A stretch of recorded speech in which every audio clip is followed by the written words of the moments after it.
ติดตามลำตัวทั้งโทรศัพท์มาบอกแจ้งเรื่องราวต่างๆก็พอดีก่อนที่จะรับโทรศัพท์อาตมาภาพก็เคยบอกว่าเราจะมีการประชาสัมพันธ์งานบุญงานกุศลแล้วก็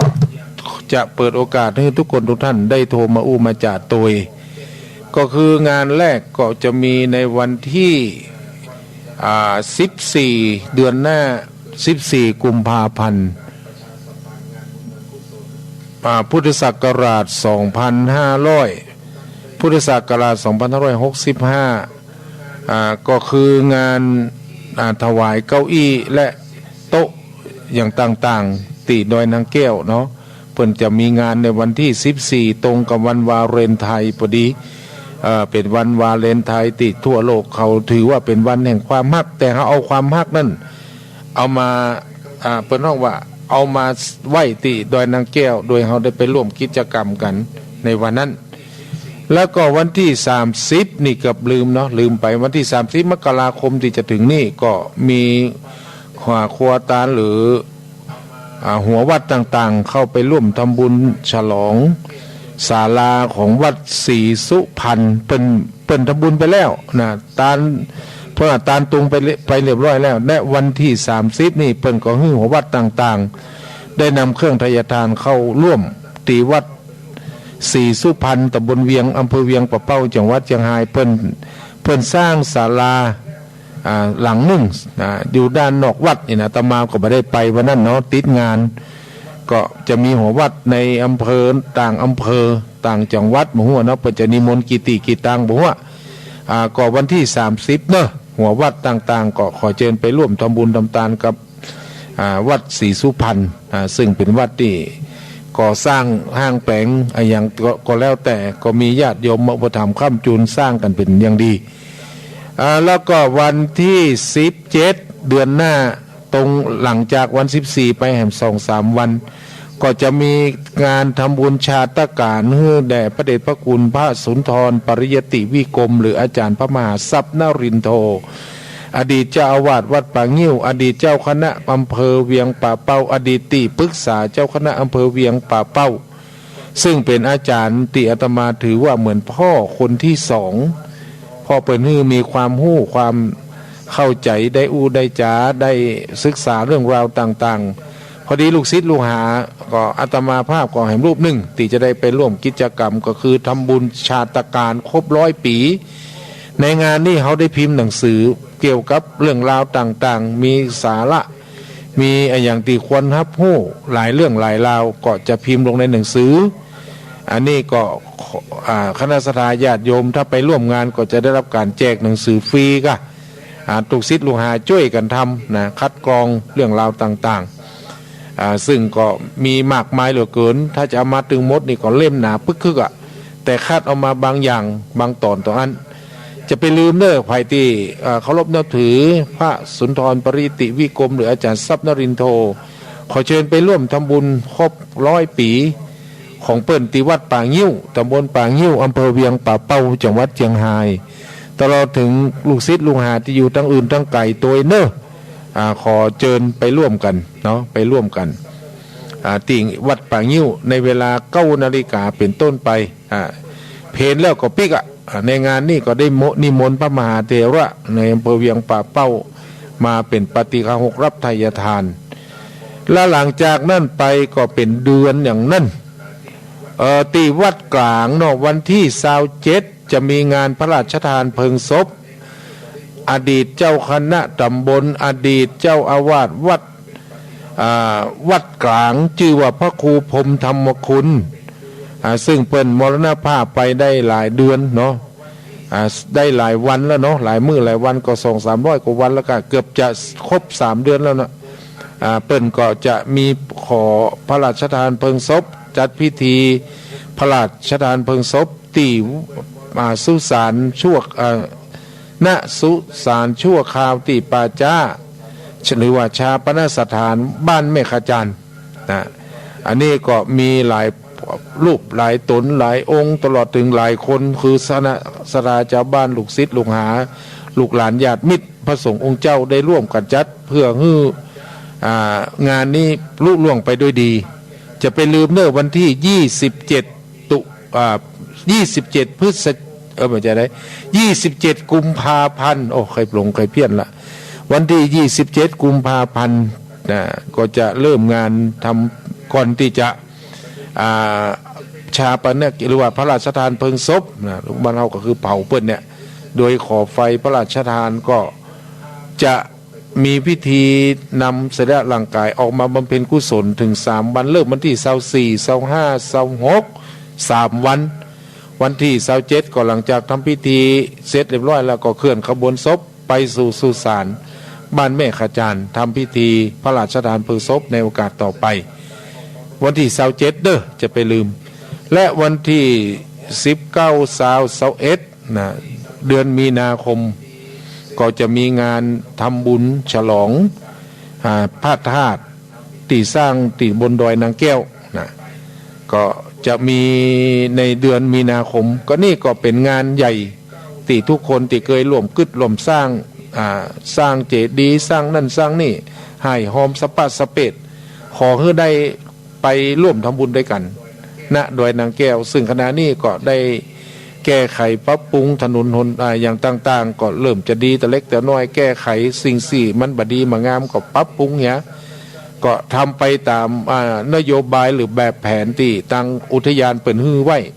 นะเนี่ยเป็นนักกว่านั้นเปิดก็ไม่ได้มันเป็นเขตอุทยานเนาะเปิดก็ฮื้อเต็มที่นะแต่ถ้าทำเสร็จเรียบร้อยแล้วอุทยานเปิดคงจะต้องมีคนมาดูแลเพื่อบ่ฮื้อสถานที่นั่นมันบ่มีคนอีกนะมีคนไปอยู่พ่องพระสงฆ์องค์เจ้าตนใดว่างไปก็ไปขึ้นไปนั่งปฏิบัติธรรมก็ได้เพราะว่าจะปล่อยหื้อล่างปล่อยหื้อมันมีไผไปหานี่คงไม่ดีอันนี้ก็คงเป็นเรื่องที่จะต้องอู้และแก้ไขกันในโอกาสต่อไปเนาะเอาละเวลาวาลีไม่เคยจะคอยใครขณะนี้เวลาอยู่ที่19:39 นาทีแล้วเนอะเปิดโอกาสละคณะสัตยาติโยมที่ฟังอยู่ขณะนี้อยากจะโทรมาอู้มาจาตัวก็เบอร์เก่าเบอร์เดิม0638134694เบอร์เก่าเบอร์เดิมบอกจ้า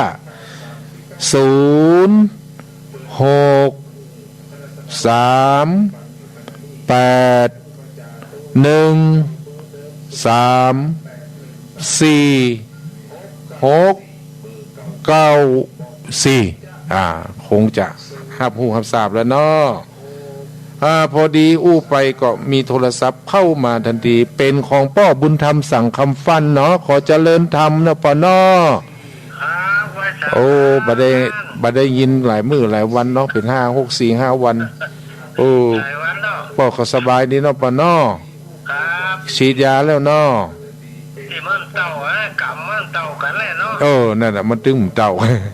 ไอ้อย่างมันเหมือนกันตึงมีป่ะเนาะแฝดเกิดมายังแตกต่างกันเนาะบุญมันแล้วแต่บุญแต่อย่างกันคนเฮาบ่ใช่ว่าเกิดมาต้องมีชะตาเหมือนกันก็บ่ใช่ความเป็นอยู่ก็แตกต่างกันโดยเฉพาะอำนาจของกรรมเนี่ยถ้ามือคนเฮาเป็นไปตามนั้นหนีตึงได้แล้วก็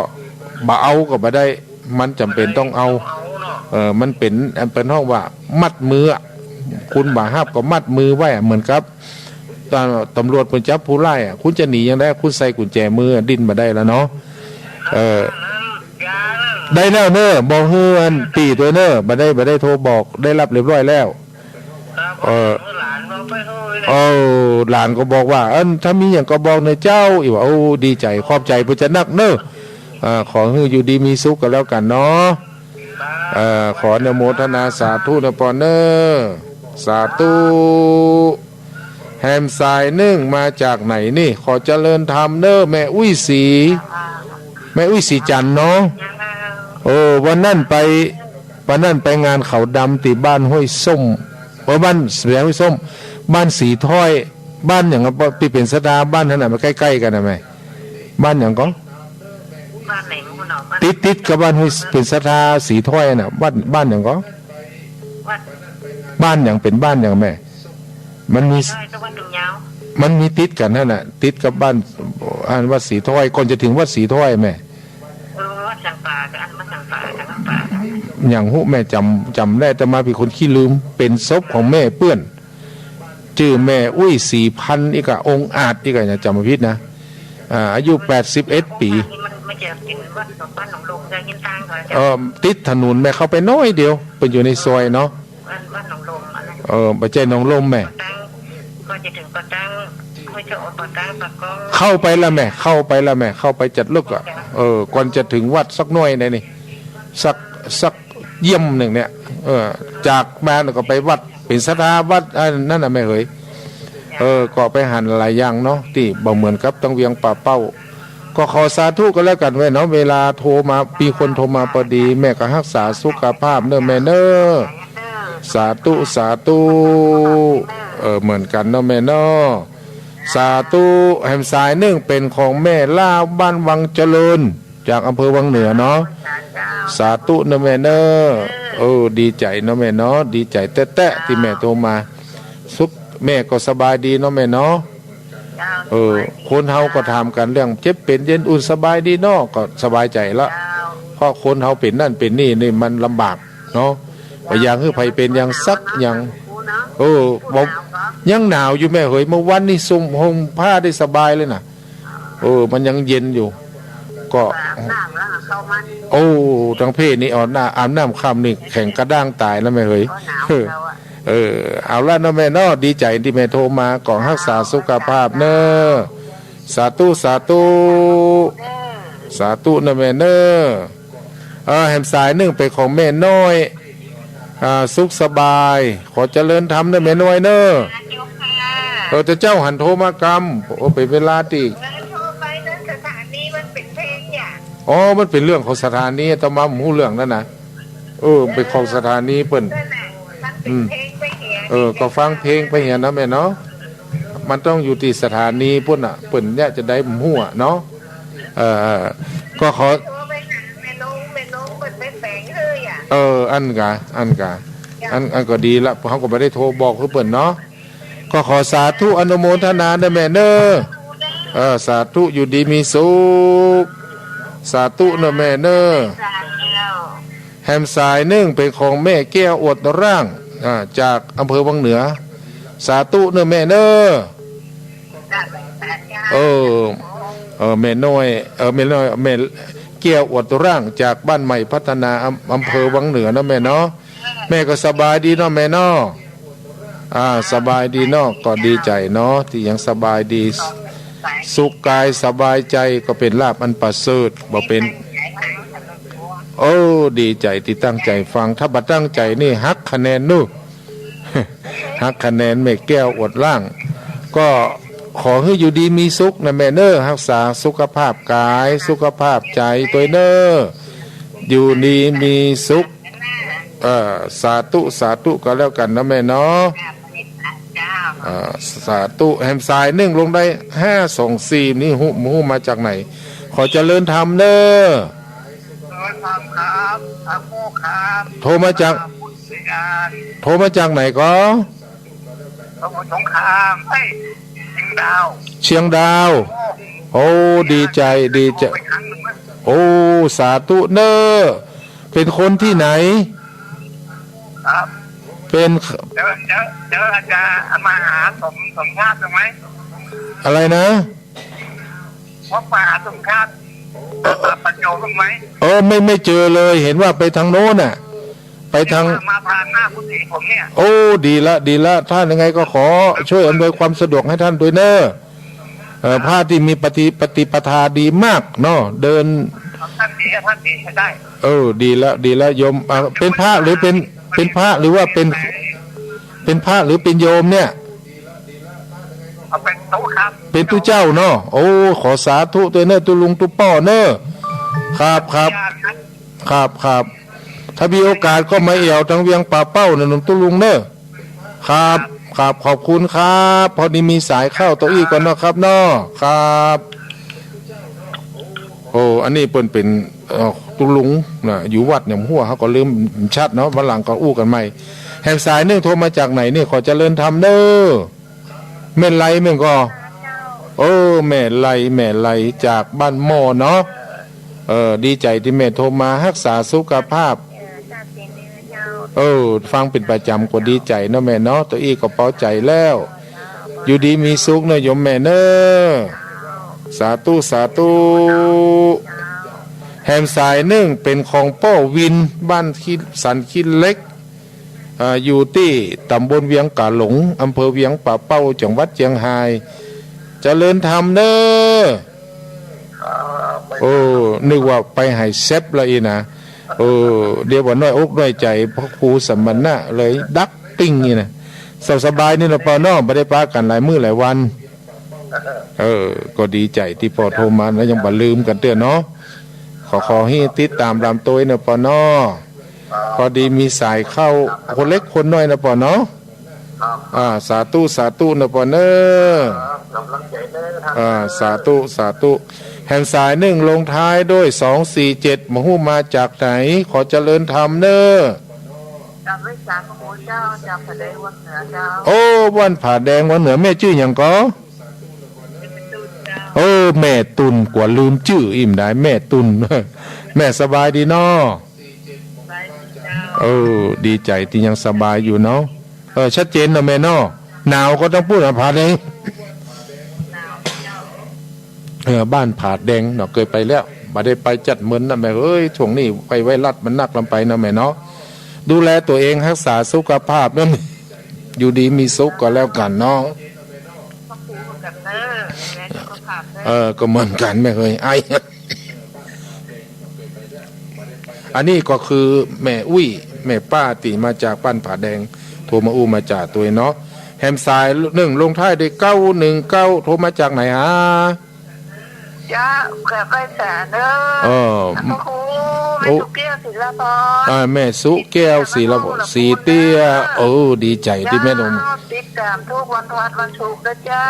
ชัดเจนนะแม่เนาะต้องพูดเนาะชัดเจนดีจ้าดีใจเปิดชัดเจนเนาะเหมือนนั่งอยู่ใกล้วัดใบบ้านอีแม่เนาะสื่อสารนี่ดีแต่ก็สาธุเนอะแม่เนอะสาธุสาสุขภาพเด้อสาธุตะกี้ก็แม่โทรมาจากไก่อันนี้มาแหมสายนึงวันนี้มาไก่เฮ้ยมาจากไหนก็เนี่ยแม่สายทองเนาะไอคอแห้งแม่เฮ้ยบ้านโฮงลาปูนดีละดีใจวัดห้วยตองซัก98.75ฮัดเจนเนาะเป็นของไผ่ฮะของวัดแต่แม่ได้ของวัดห้วยตองซักห้วยตองซักเป็นอันตุลุงไปอายุนักเลยยังเจ้าอาวาสเป็นเจ้าสำนักเป็นเนี่ยใครเป็นไทยจำพ่อแก่ก็แม่อายุเป็น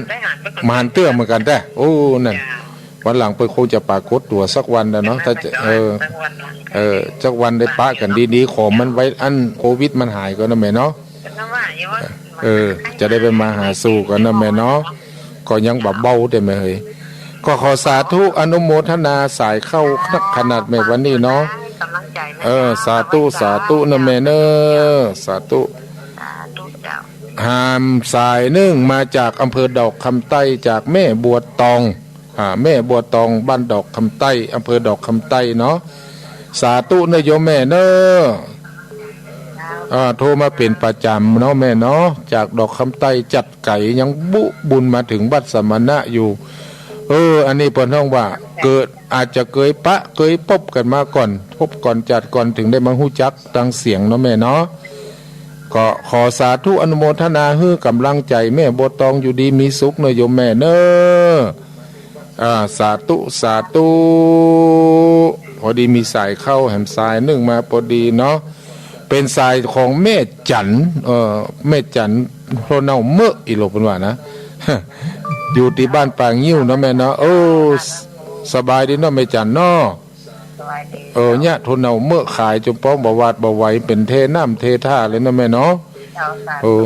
ตังเวียงป่าเป้าปนหูจักงดแม่จันทุนเนาเมื่อไงเนี่ยเป็นเรื่องหูมัดแม่จันเมื่ออีเนาะจันเอิบเนาะนั่นตั้งจื่อไปเลยตุลุงเนี่ยเนาะแม่เนาะจื่อไปได้เนาะจะห้องอยู่ได้ก็ได้เปิ่นเอาม่วนเขาอยากจะยอกล้อกับญาติโยมเนาะอยากจะเป็นก็ขอสาธุอนุโมทนาเนาะแม่เนาะพอดีมีสายเข้ากดเก้าอี้กันเนาะรักษาสุขภาพเหมือนกันเนาะแม่เนาะสาธุ แฮมสายนึ่งเป็นของไผ่นี่403ขอเจริญธรรมเนอโทรมาจากไหนร้อยสามเจ้าโอ้โทรมาจากไหนแม่ครูบาปังแง่แม่ร้อยปังแง่แม่ร้อยปังแง่แฮมแล้วแกงหู้ไปแล้วว่าเป็นของแม่ร้อยแม่ร้อยสบายดีเนาะสบายดีดีใจยังสบายดีก็ไม่ได้ปะกันจัดเหมือนก็สบายไอผ่องเป็นบางเตื่อไม่เคยมันมันอากาศเนี่ยอากาศมันเปลี่ยนเนาะบึดห่อนบึดหนาวมันถึงเป็นสะปะสะเปะแม่ก็ทำได้ฉีดยาเนี่ยกินหนักน่ะก็มันก็ระมัดระวังระมัดระวังตัวเองอย่างเดียวเนาะแม่เนาะก็ขอสาธุอนุโมทนาแม่พอดีมีสายเข้าตัวอีก่อนนะแม่เนาะสาธุสาธุตะกี้เป็นของแม่เขียวเปิดน้อยใจแล้ววางโทรศัพท์เห็นละขอถือโอกาสนี่อนุโมทนาบุญกับแม่อุ้ยติ๊บมีใจบ้านสันมาเขตตำบลเวียงกะหลงอำเภอเวียงป่าเป้าจังหวัดเชียงรายได้ฝากกระน้ำกระไฟมากับปีต๋องจำนวนอยู่200 บาทสาธุนิยมแม่เนอ